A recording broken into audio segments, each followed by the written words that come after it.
Your friend called an hour ago. She was upset. Nothing catastrophic. Just a difficult coworker. A bad day. She's fine now. She laughed by the end, said she felt so much better. But you're not fine. There's a weight sitting in your chest that wasn't there before the call. Not your problem, not your life. But it's there, and it won't leave. You're still thinking about her coworker, still feeling the injustice, still carrying something she already put down.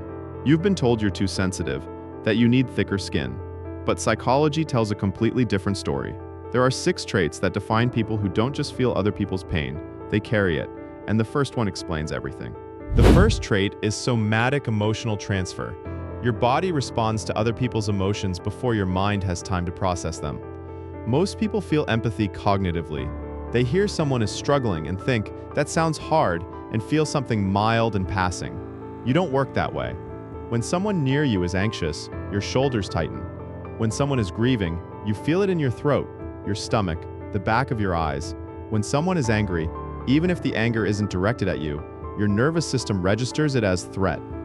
Neurological research on high empathy individuals found that their mirror neuron systems activate more intensely and persist far longer than in average populations. Your body doesn't distinguish cleanly between what you feel and what someone near you feels. You absorb the emotional signal first and rationalize it second. This is why you leave conversations exhausted when nothing went wrong. Your nervous system was working the entire time, registering, processing, carrying what the other person brought into the room. The second trait is involuntary emotional loyalty. Once you've absorbed someone's pain, you can't simply decide to put it down. You didn't ask to carry it. You didn't choose to internalize their anxiety, their grief, their shame. It happened the way a song gets stuck in your head without permission. And now you can't stop. You replay the conversation. You worry about them even when they've stopped worrying about themselves. Psychologists call this an empathic overextension loop, a state where the emotional connection formed during interaction doesn't deactivate when the interaction ends. Your nervous system stays open, waiting for confirmation the other person is truly okay before it allows you to close the channel. Here's what makes this especially heavy. The person you're carrying has moved on. They feel lighter because they shared the weight with you. You feel heavier because you didn't know how to put it back down.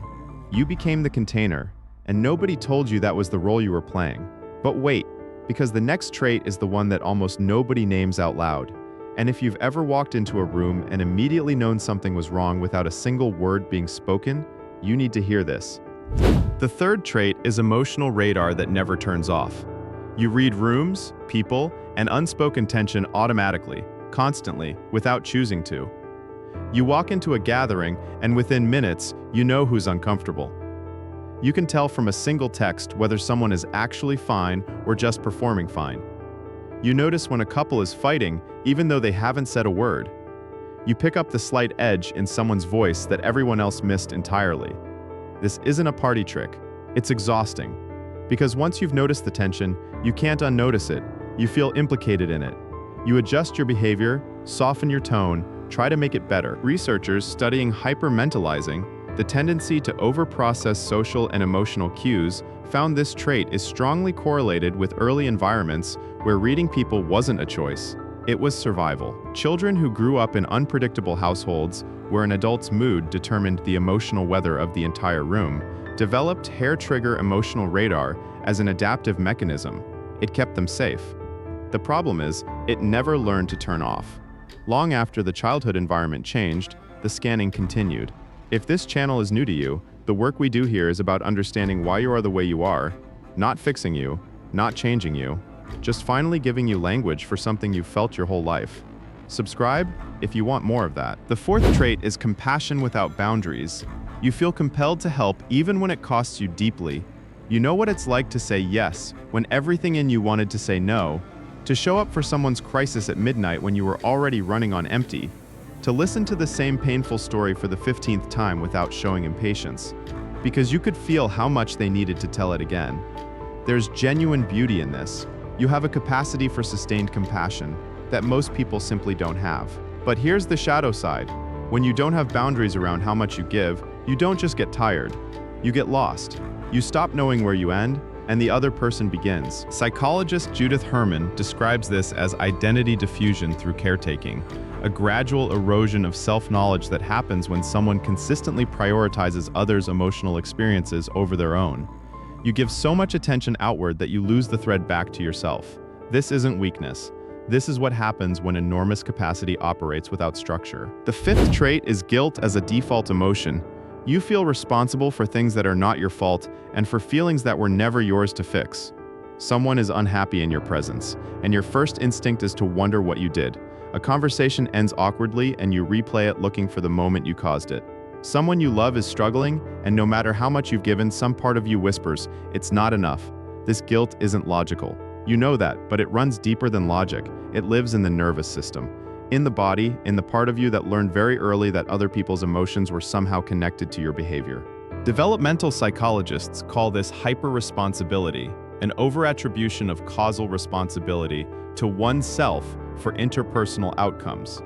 It often develops when a child was made to feel, implicitly or explicitly, that they were responsible for managing an adult's emotional state. The child who tiptoed around a depressed parent, the child who tried to make an angry parent smile, the child who learned that their behavior could shift the emotional weather of a room. That child grew up, but the guilt stayed. The sixth trait is deep processing of emotional experiences. You don't just feel things, you feel them on multiple layers simultaneously, and long after everyone else has moved on. Something happens, a conversation, a conflict, a goodbye, and for most people, it's an event. It happened, now it's over. For you, it keeps unfolding. You're still turning it over days later. Not because you're dramatic, not because you can't let go, but because your nervous system is built to extract meaning from emotional experience at a level most people never reach. This is the trait that makes you a remarkable friend, a perceptive partner, a person others feel truly seen by. You don't skim the surface of experience. You go deep, you notice the thing beneath the thing. But it also means you carry grief longer. You process transitions slower. You absorb other people's unresolved pain and sit with it in ways that leave marks. Marks most people around you can't see because you've learned to appear functional while carrying weight they never knew you were holding.